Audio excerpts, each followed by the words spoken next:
Hai, selamat datang kembali di YouTube Singkat. Dan pada pembahasan kali ini kita akan membahas tentang 6 fakta kota gaib Saranjana yang viral di media sosial. Kota Saranjana baru-baru ini viral di media sosial.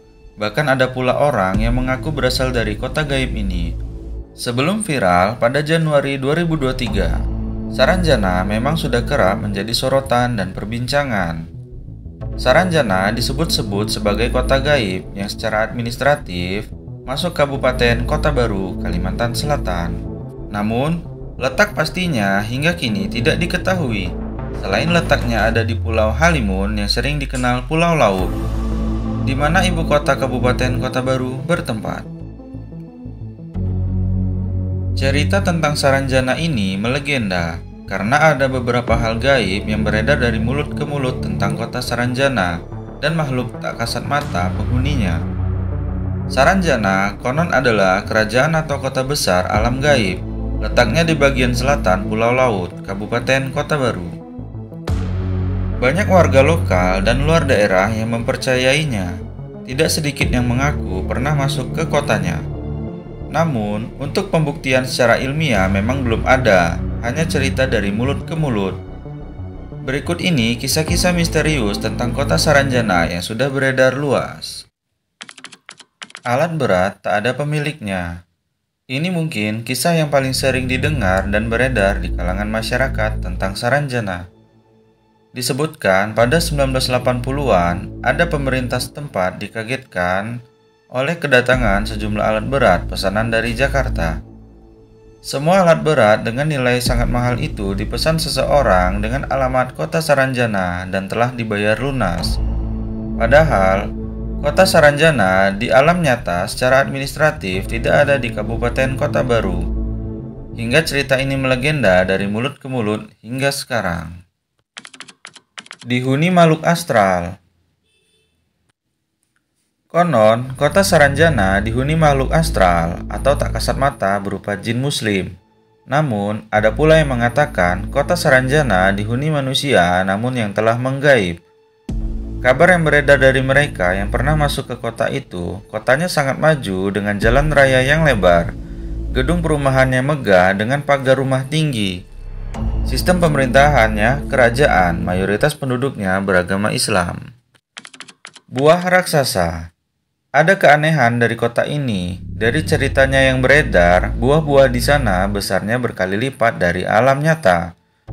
Jenis buahnya sama dengan di alam manusia, tapi ukurannya yang sangat raksasa. Ukurannya berubah menjadi ukuran normal. Penduduknya cantik dan gagah. Kabarnya, penduduk kota Saranjana secara fisik sama dengan manusia. Namun mereka semua secara fisik lebih cantik untuk perempuan dan prianya lebih gagah. Mereka juga semua ramah-ramah. Bahasa yang digunakan untuk percakapan adalah bahasa Banjar. Jika manusia masuk ke kota Saranjana, tidak ingin pulang lagi ke alam nyata karena takjub dengan kotanya. Terdengar suara di malam hari. Pada malam hari di sekitar Gunung Saranjana, bila memang ditakdirkan bisa mendengar suara-suara dari kota Saranjana, bisa terdengar suara alunan musik atau kendaraan yang lalu lalang. Bahkan ada cerita mobil-mobil mewah pesanan warga Saranjana dari Surabaya, tapi tidak tahu asal pemilik atau pemesannya. Begitu pula kisah lain tentang kapal feri yang mengangkut banyak penumpang dari Tanjung Serdang, Kota Baru. Namun begitu merapat ke Pelabuhan Batu Licin, Kabupaten Tanah Bumbu, mendadak sepi. Katanya disebut-sebut sebagai orang-orang dari kota Saranjana. Wallahu alam, kisah dari mulut ke mulut ini merupakan mitos yang berkembang di masyarakat, namun belum bisa dibuktikan. Namun mau tidak mau, percaya atau tidak, di dunia ini selalu ada hal-hal yang gaib. Ada di peta Belanda. Seorang dosen dari Universitas Lampung, Mangkurat, jurusan sejarah, Mansur, mencoba menganalisa Saranjana dari perspektif historis ilmiah. Menurut dia, ada 3 versi lokasi Saranjana hasil penelusurannya. Pertama, di Kota Baru, Kalimantan Selatan. Versi kedua di Teluk Tamiang, Pulau Laut. dan ketiga di sebuah bukit kecil yang terletak di desa Oka-Oka, Kecamatan Pulau Laut, Kelautan, Kota Baru, Kalimantan Selatan. Dari perspektif historis, menurut Mansur, Saranjana adalah fakta.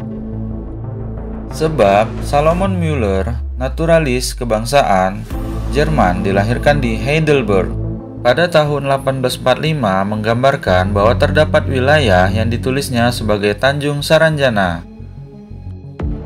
Tanjung ini terletak di sebelah selatan Pulau Laut, tepatnya berbatasan dengan wilayah Pulau Krompotan dan Pulau Kijang. Dalam kapasitasnya sebagai pembuat peta yang sudah mendapatkan pelatihan dari Museum Leiden dan sedang melakukan perjalanan penelitian tentang dunia binatang dan tumbuhan di Kepulauan Indonesia. Namun, belum bisa dipastikan apakah Salomon Müller pernah berkunjung ke Tanjung Saranjana sebelum memetakannya. Peta ini dibuat 18 tahun sebelum Salomon Müller meninggal dunia pada tahun 1863. Demikianlah informasi yang dapat kami sajikan, semoga menambah wawasan dan informasi pengetahuan kepada kita semua. Silakan kirimkan kritik dan saran di kolom komentar apabila ada informasi yang kurang pas dari kami, dan saya doakan agar kita semua sehat selalu.